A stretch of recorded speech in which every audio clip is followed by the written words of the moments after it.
आजचा दिवस विशेष आहे कारण आजच्या दिवसापासून संसदेमध्ये ऑपरेशन सिंदूरवरती चर्चा सुरू झालेली आहे. संरक्षण मंत्री राजनाथ सिंग विरोधकांच्या प्रश्नांना मुद्द्यांना उत्तर देत आहेत. मात्र या सगळ्या वातावरणामध्ये एकीकडे एशिया कप येत्या सप्टेंबरमध्ये येऊ घात आहे. त्यामध्ये भारत पाकिस्तान मॅच आहे आणि क्रिकेटपटू राहिलेले कॅप्टन राहिलेले सौरव गांगुली म्हणतात की क्रिकेट आणि युद्ध वगैरे वेगळं ठेवलं पाहिजे. Show must go on, games must go on. पण प्रश्न असा आहे की खरंच आपण ज्या राष्ट्राला जवळपास शत्रू राष्ट्र मानतो त्याच्यासोबत क्रिकेट किंवा कोणताही खेळ चालू ठेवायला हवा का? हा एक आपला प्रश्न आहे आजचा, ज्याच्यासाठी आम्हाला तुमची उत्तरं हवी आहेत. आणि दुसरा प्रश्न सुद्धा आहे तो म्हणजे भाजपच्या वानखेडे नावाचे जे आमदार आहेत वर्ध्याचे, त्यांनी असा दावा केला आहे की गांधीजींची लिगसी वारसा आता भाजपकडे आलेला आहे, भाजप तो चालवतो. हा मुद्दा आपल्याला पटतो का? दोन प्रश्न आहेत आजचे, विशेष आजचा 0 आवर.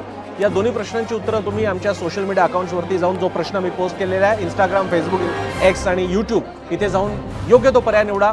या प्रश्नामध्ये आपलं मत नोंदवा आणि कौल पहा आज रात्री संध्याकाळी 7:56 मिनिटांनी 0 आवर मध्ये कार्यक्रमाच्या शेवटच्या सेगमेंटमध्ये. माझ्यासोबत पाहायला विसरू नका 0 आवर एबीपी माझा.